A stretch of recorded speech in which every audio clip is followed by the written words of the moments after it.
स्मृगादिभ्यो निगागुं सद्भ्यो मुष्णतां पतये नमो नमोऽसि मद्भ्यो नः कञ्चरद्भ्यः प्रगन्तानां पतये नमो नम उष्णीषिणे गिरिचराय कुलञ्चानां पतये नमो नम इषुमद्भ्यो धन्वादिभ्यश्च वो नमो नम आतन्वादेभ्यः प्रतिददानेभ्यश्च वो नमो नम आयच्छद्भ्यो विसृजद्भ्यश्च वो नमो नमोऽस्यद्भ्यो विद्धद्भ्यश्च वो नमो नम आसीनेभ्यश्च यानेभ्यश्च वो नमो नमः स्वपद्भ्यो जाग्रद्भ्यश्च वो नमो नमस्तिष्ठद्भ्यो दावद्भ्यश्च वो नमो नमः समाभ्यः सभापतिभ्यश्च वो नमो नमो अश्वेभ्यो अश्वपतिभ्यश्च वो नमः नमाव्यादिनेभ्यो विविध्यन्तेभ्यश्च वो नमो नमो गणाभ्यस्त्रगुंहतेभ्यश्च वो नमो नमो कृत्तेभ्यो वृत्सपतिभ्यश्च वो नमो नमो व्रातेभ्यो व्रातपतिभ्यश्च वो नमो नमो गणेभ्यो गणपतिभ्यश्च वो नमो नमो विरूपेभ्यो विश्वरूपेभ्यश्च वो नमो नमो महद्भ्यः क्षुल्लकेभ्यश्च वो नमो नमो रथिभ्यो रथेभ्यश्च वो नमो नमो रथेभ्यो रथपतिभ्यश्च वो नमो नमः सेनाभ्यश्च वो नमो नमः क्षत्रभ्यश्च ग्रहेतृभ्यश्च वो नमो नमस्तक्षभ्यो रथकारेभ्यश्च वो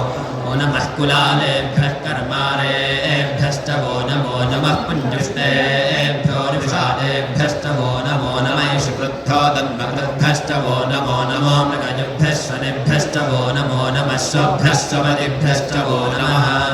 नमो भवाय च रुद्राय च नमः शर्वाय च पशुपतये च नमो नीलग्रीवाय च श्रीकण्ठाय च नमः कवर्दिने च व्युक्तकेशाय च नमः सहस्राक्षाय च शरधन्वने च नमो गिरिशाय च शिविविष्टाय च नमो मीहृष्टमाय च शुमते च नमो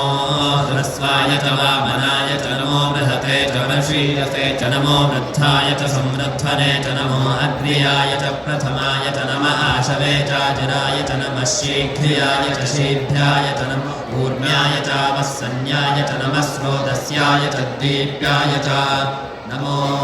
ज्येष्ठाय च कनिष्ठाय च नमः पूर्वजाय च परजाय च नमो मध्यमाय च अपगल्भाय च नमो जघन्याय च बुद्धियाय च नमः सोऽभ्याय च प्रतिसव्याय च नमो याम्याय च क्षेम्याय च नमो उर्वर्याय च खल्याय च नमः श्लोक्याय च वसाम्याय च नमो वन्याय च कक्षाय च नमः शवाय च प्रतिशवाय च नमः आशुषेणाय च आशुरथाय च नमः शूराय च वभिन्नते च नमो वर्मिणे च वरुथिने च नमो बिल्मिने च कवचिने च नमः श्रुताय च श्रुतसेनाय च नमो दुन्दुभ्याय च अनन्याय च नमो धृष्णवे च प्रवृषाय च नमो दूताय च प्रहिताय च नमो निषङ्गिणे च शुधिमते च नमस्तीक्ष्णे शवे च युथिने च नमः सायुधाय च सुधन्वने च नमः श्रुत्याय च पत्याय च नमः काट्याय च नीप्याय च नमः सूर्याय च सरस्याय च नमो नाद्याय च वैशन्ताय च नमः कूप्याय च वट्याय च नमो वर्ष्याय च वश्याय च नमो मेध्याय च विद्युत्याय च नमः ईत्र्याय च तप्याय च नमो वात्याय च रेष्म्याय च नमो वास्तव्याय च वास्तुपाय च नमः सोमाय च रुद्राय च नमः ताम्राय च रुणाय च नमः शृङ्गाय च पशुपतये च नमः उग्राय च भीमाय च नमो। সুন্দৰ পৰিৱেশ। আজি পঞ্চম দিন অতিৰিক্ত মহাযজ্ঞৰ। আজি 5 নম্বৰ দিনা যথেষ্ট যাত্ৰী ইয়াত আহিছে, যথেষ্ট ভক্তৰ সমাগম হৈছে আৰু এইকেইদিন সদায় যথেষ্ট ভক্তৰ সমাগম হৈছে আমাৰ ইয়াত। আৰু আজি বিশেষভাৱে বড়ো জনজাতীয় ভাই ভনীসকল আহিছিলে ইয়াত পূজা অৰ্চনা কৰি গ'ল তেওঁলোকে আগবেলা।